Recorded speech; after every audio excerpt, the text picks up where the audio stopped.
दूसरी तरफ सीन बदलता है और हम देखते हैं कि स्पेस में एक क्रैक खुलता है और वही ठरकी बंदा बाहर निकलता है। वो क्वीन मेड्यूसा और लिटिल फेरी डॉक्टर को देखकर कहता है, अरे सुंदरलियों, हमें छोड़कर कहाँ जा रही हो। जैसे ही वो बाहर आता है अपनी ताकत की ऑरा फैला देता है, जिसे देखकर शाओयान कहता है, ये तो 9 स्टार दाओजोंग के पीक लेवल पर है। अर्थ स्कॉर्पियन कहता है, बच्चे साइड हो जा, मेरे पास तुमसे खेलने का टाइम नहीं है। ये देखकर तीनों अपनी अपनी शक्तियां एक्टिवेट करके लड़ने के लिए तैयार हो जाते हैं। इसके बाद वो स्कॉर्पियन शाओयान से कहता है, चलो बच्चे, पहले तुम्हारा ही काम तमाम करते हैं, इन लेडीज से बाद में निपटेंगे। और वो शाओयान पर हमला करने के लिए आगे बढ़ता है। शाओयान भी उस पर टूट पड़ता है। शाओयान नोटिस करता है कि अर्थ स्कॉर्पियन के मूव्स बहुत तेज हैं, फिर भी वो उसके साथ हाथापाई करने लगता है। लेकिन थोड़ी ही देर में शाओयान को समझ आ जाता है कि ऐसे काम नहीं बनेगा, इसलिए वो तुरंत अपने हैंड साइन बनाकर एक स्पिरिचुअल ड्रैगन को बुला लेता है। दूसरी तरफ वो दानव भी अपने स्पिरिचुअल स्कॉर्पियन को बुला लेता है। दोनों के बीच आपस में भिड़ जाते हैं और एक जोरदार धमाका होता है।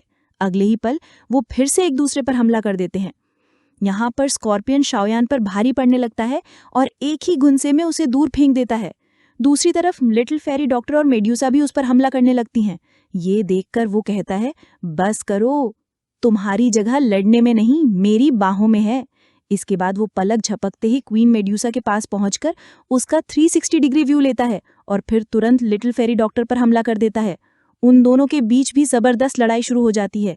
ये देखकर शाओयान कहता है, हमारे बीच पावर का गैप बहुत ज्यादा है। फिर वो अपने मास्टर की तरफ देखकर कहता है, लगता है मास्टर के लिए लड़ाई खत्म करना आसान नहीं होगा।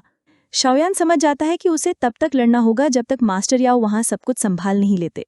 तभी शाओयान अपना क्लैन टैटू एक्टिवेट करके अपनी स्काई फायर 3 मिस्टीरियस चेंजेस वाली टेक्निक का इस्तेमाल करना शुरू कर देता है।